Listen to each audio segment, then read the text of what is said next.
GIC प्रवक्ता संस्कृत विषय से तैयारी करने वाले सभी मित्रों को हमारा नमस्कार। जीआईसी प्रवक्ता में ऋग्वेद अग्निसूत्र का हमने 71 क्वेश्चन हल किया था। लगभग 3 पार्ट हमने बना चुका है। अब चौथा पार्ट ऋग्वेद का 72वें सूत्र से स्टार्ट करेंगे। देखिए प्रश्न से निम्नलिखित में से किसका संकलन ऋग्वेद पर आधारित है? किसका संकलन ऋग्वेद पर आधारित है? सामवेद का संकलन ऋग्वेद पर आधारित है। वैदिक काल के प्रारंभ में निम्न में से किसे पर महत्व मूल्यवान संपत्ति समझाया जाता था? गाय को समझाता था। विकल्प बी इसका भी सही होगा। अब 74 क्वेश्चन का ऋग संहिता का 9वां मंडल पूर्णतः किसमें समर्पित है? यह समर्पित है इसका विकल्प डी सही हो जाएगा। सोम और इस पेय पर नामांकित देवता। फिर उसके बाद फिर आगे चलेंगे। आगे हम पढ़ेंगे क्वेश्चन नंबर 75। ऋग्वेद का कौन सा मंडल पूर्णतः सोम पर समर्पित है? अभी हमने वो क्वेश्चन पढ़ा है ना, तो 9वां मंडल है, तो विकल्प सी सही हो जाएगा। अब 76 क्वेश्चन का देखिए। बालखिल्य सूक्ति ऋग्वेद के किस मंडल में है? और फिर देखिए दूसरी प्रकार से इस तरह से क्वेश्चन पूछा जा सकता है, तो यह किस मंडल में है? अष्टम मंडल में है। विकल्प ए सही हो जाएगा। फिर देखिए क्वेश्चन नंबर 77। बालखिल्य सुक्तानि विद्यन्ते, तो हम लोग ऋग्वेद के ही पढ़े, तो इसका भी विकल्प ए सही हो जाएगा। ऋग्वेद सुक्तान विद्यते, बाल सुक्तान कहाँ पर है? ऋग्वेद में है। ऋग्वेद में बाल खिल सूक्त कितने हैं? अब ये देखिए बाल कितने हैं? 78 का क्वेश्चन नंबर बी सही हो जाएगा। 11 सूक्ति हैं। ऋग्वेद का कौन सा मंडल सबसे अर्वाचीन है? ऋग्वेद का सबसे कौन सा मंडल सबसे अर्वाचीन है? 10वां मंडल। अवस्था अच्छा इसका 79 का 69 का विकल्प नंबर ए सही होगा। फिर उसके बाद आएंगे अवेस्ता की तुलना किस वेद से की गई है? अवेस्ता की तुलना किस वेद से की है? ऋग्वेद से की गई है। 80 क्वेश्चन हो गए। अब चलिए 81 क्वेश्चन देखते हैं। साम गान का जिस वेद पर गायन किया जाता है वह वेद 81 क्वेश्चन का कौन सा आंसर सही हो जाएगा? बी ऋग्वेद कहलाता है। और फिर उसके 81 के बाद फिर 82 आ जाएंगे। प्रसिद्ध सुनह से पाख्यान जिसमें मिलता है वह वेद क्या कहलाता है? ऋग्वेद कहलाता है। इसका विकल्प ए सही हो जाएगा। फिर उसके बाद देखिए क्वेश्चन नंबर 83। सामवेद के मंत्र सबसे अधिक किस वेद से मिलते हैं? सामवेद के मंत्र सबसे अधिक किस वेद से मिलते हैं? 73 का क्या हो जाएगा?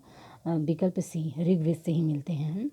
ऋग्वेद अग्निसूत्र अग्नि उरुच्यते।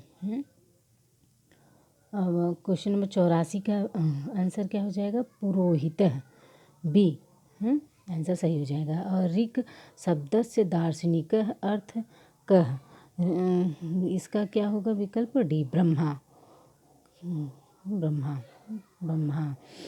86 का योग शास्त्रम केन पठ्यन्ते। योग शास्त्रम केन पठ्यन्ते। 86 का विकल्प नंबर क्या हो जाएगा सही? 86 का विकल्प ए सही हो जाएगा। होत्रा। और फिर उसका 87 है। कह ऋग्वेदस्य मंत्र देवा नाम आहन्नम करोति। अब इसका भी होता ही सही होगा। देखिए मिलते जुलते लगभग क्वेश्चन है। 87 हो गए। अब चलिए हम आगे के क्वेश्चन 87 के बाद देखिए 88 क्वेश्चन। ऋग्वेद की रचना कहाँ हुई थी? ऋग्वेद की रचना सप्त सैंधव प्रदेश में हुई थी। कहाँ हुई थी? विकल्प डी सही हो जाएगा। फिर उसके बाद देखिए 89। ऋग्वेदस्य कस्य मंडलस्य नाम पवमानमण्डलम् अस्ति। 89 का विकल्प नंबर डी नवमस्य। 90 देखिए कह वेदः अभ्यर्थ्यः। 90 का देखिए 90 का विकल्प नंबर ए सही हो जाएगा। ऋग 90 हो गया है। अब 91 देखिए अस्यवामीय सूक्ति मिलता है। अस्यवामीय सूक्ति किस में मिलता है? 91 का विकल्प नंबर बी सही हो जाएगा। और फिर उसके बाद देखिए 92, ऋग्वेदस्य मुख्य विषय अस्ति। ऋग्वेद का मुख्य विषय क्या है? 92 का भी ए सही हो जाएगा, उपासना। वर्ण व्यवस्था का सर्वप्रथम विवरण कहाँ प्राप्त होता है? 93 का ए, विकल्प नंबर ए सही हो जाएगा। ऋग्वेद के अंतिम मंडल में पुरुष सूक्त में मिलता है। 94 का आइए,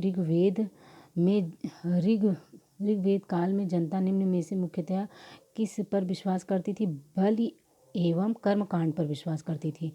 94 का विकल्प डी सही हो जाएगा। ऋग्वेद में वर्णित धर्म का आधार था प्रकृति पूजा था। 95 का सी सही हो जाएगा। 96 का वेद में वर्णित सबसे सामान्य अपराध निम्नलिखित में क्या था?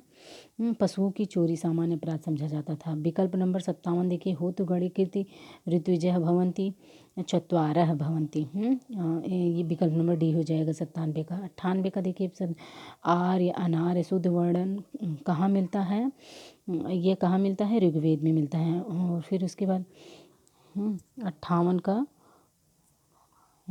और फिर उसके बाद 99 स्तुति प्रधान वेद ऋग्वेद है। स्तुति का प्रधान वेद क्या है? ऋग्वेद है। सोमम देखिए, ऋग्वेद के किस मंडल में सोम यज्ञ के मंत्र उपलब्ध होते हैं? 9वें मंडल में। इसी प्रकार से क्वेश्चन यह पूरा हो गया। अब आगे भी फिर भी समय मिलेगा, थोड़ा करके पढ़ेंगे। अब टॉपिक कल जो है कारक प्रकरण पढ़ेंगे हम। नमः संस्कृताय। सभी मित्र को नमः संस्कृताय। ये मेरा सिलेबस है, संस्कृत का संपूर्ण सिलेबस है। यह किसका? GIC प्रवक्ता का, जो कि PGT में भी बहुत ही उपयोगी होगा। नमः संस्कृताय।